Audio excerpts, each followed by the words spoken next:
This week in the fish tank, all decisions are final!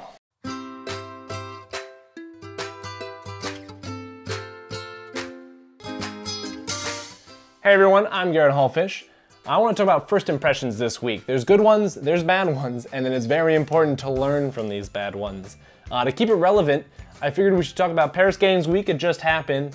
For those of you who hadn't heard about Paris Games Week, don't worry about it. Most people haven't. No one's really ever talked about it up until this year. The main reason we're talking about it now is because Sony decided to skip Gamescom and come to Paris Games Week so that they had better timing with their conferences, because we have a lot of Sony conferences this year. So anyways, there were a lot of bad examples in this one. It wasn't that it was a bad press conference, it was an okay one, but for first impressions, they did not do a great job. So Sony decided to start with about 5 minutes of talking at the beginning of their media briefing. Not a great choice, because as we all know, we're getting more and more hyped as we're getting closer and closer to the start of this press conference. And to start with just talking, all of a sudden, all that hype we've been building just plummets. And that's not a great thing to start off with, especially when we're expecting some huge reveal. And so all we get in the very beginning is they're talking about their apps that are coming throughout the next year, they're talking about some of the games that have already come out, and then they come out with this lovely logo to make it a little easier to understand what's exclusive and what's not. And when I mean lovely, I'm not quite serious about that. It's, to put it lightly, really bland. And so every time before they start to play a new trailer or any gameplay, they decide to put this logo on. Because it's so bland, it's so blank, it just sucks all the energy out of the room. And then the trailer starts. And they led into their very first game of the press conference, which was not a wise choice. It was Activision's Black Ops 3. Now, the issue here is that the audience coming to watch these things are not the people that are all that pumped about Black Ops. Now, I'm not saying that we're not pumped, it's just we already know it's coming, so it's not some sort of big reveal that's gonna wow us, especially when you show the same trailer we've already seen. And it's not even like for the story of the game, it's just zombies. Now, that has become a more prominent, more fun part of Black Ops and helps set it apart from other shooters, but it's getting old. It's nothing to like wow us about, so don't start the conference with it.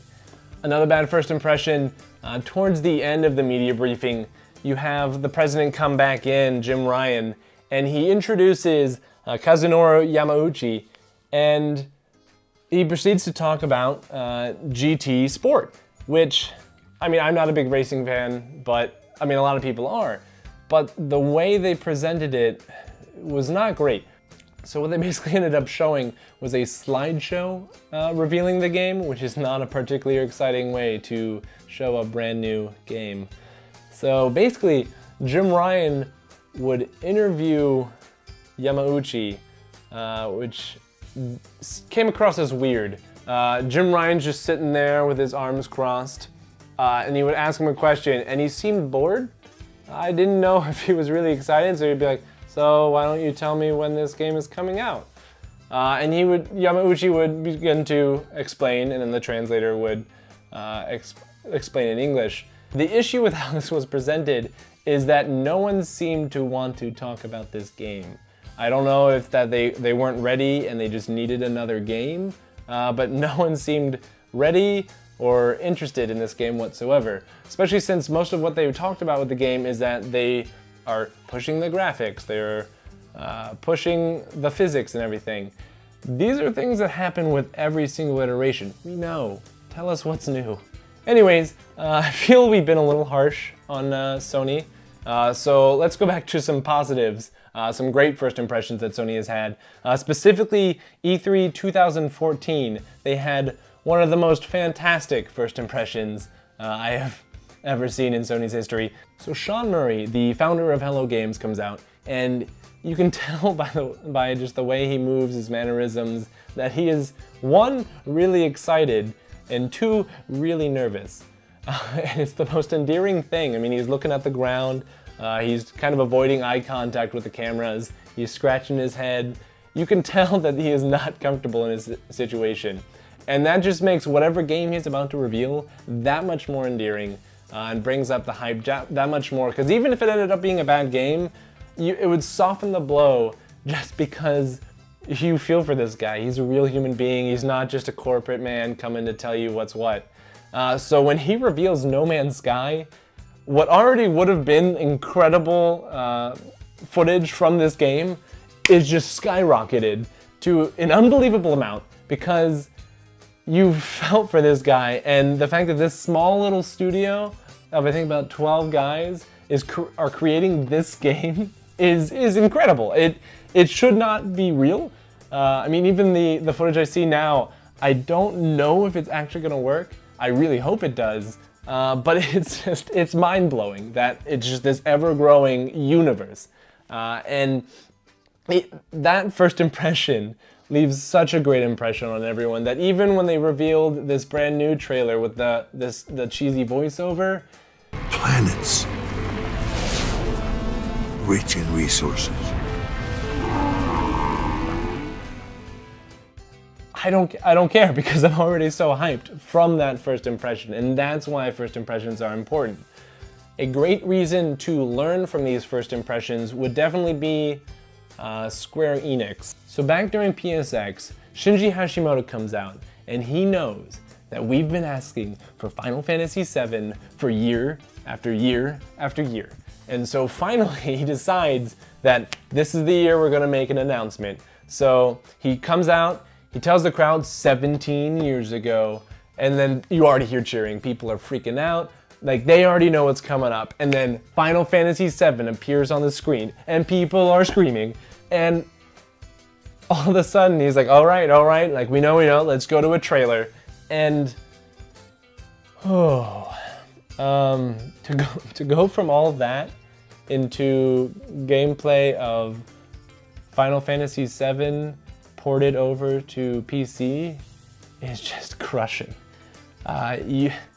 From that point on, people are just, they swear that it's not coming, that this is just to shut people up, and people are in uproar.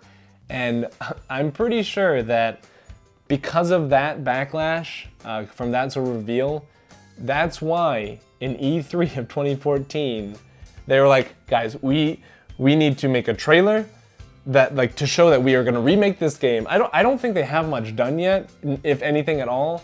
Like, I feel like they just needed the CG trailer so that they could be on the right side again. So when they turned that back around and learned from their mistake, that was a great example of why you need to learn from your first impressions, because they had a terrible one and they turned that into one of the most incredible reveals from E3 this year. So that about wraps it up for this week. I'd like to thank you all for watching. If you'd like to follow us on Twitter, you can do so at NerdMudgeCom. You can also find us on Facebook via the description below. I'll see you next week.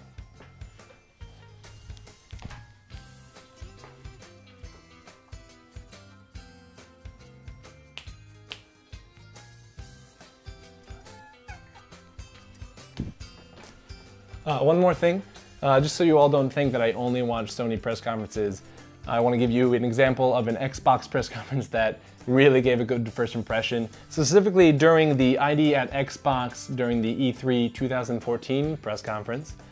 A small little game called Cuphead. They only showed about 5 seconds or so of this. Just look at this game.